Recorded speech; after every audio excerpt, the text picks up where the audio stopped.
pahalı bir şeye talip olmuşsunuz. Ebu Bekirlerle at başı olmaya, Ömerlerle at başı olmaya, Osmanlarla, Alilerle at başı olmaya talip olmuşsunuz. Elbette ki bir kısım sıkıntılar çekeceksiniz. Mısır'da bir nazır olmak için Yusuf kuyuya girmesi gerekiyordu. Bir köle gibi satılması gerekiyordu. Zindanın katlanıp devam etmesi gerekiyordu. O iffet abidesi göz açıp kapayıncaya kadar iffetliğin hülyasını bile görmemiş, tatmamıştır.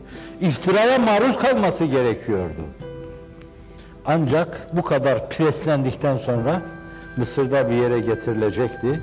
Kardeşlerini, babasını da çağıracaktı. Bu ilahi nefhalerini oradaki insanların ruhuna üfleme fırsatını yakalayacaktı.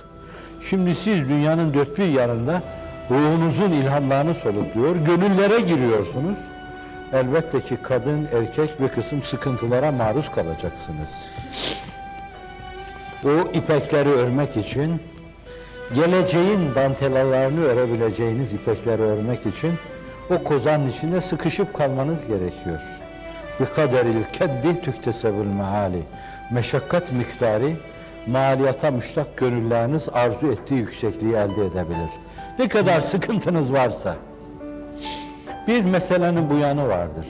Bir de Allah'ın rahmeti ve inayeti sıkıntıların son kerteye geldiği, bir yönüyle gücünüzün, takatınızın bittiği yerde tecelli eder. İlahi tecellileri, inayet tecellilerini, imkanlarınızı bütün kullanıp onların bittiği yerde aramanız lazım. İşteddi ezmetü tenferici.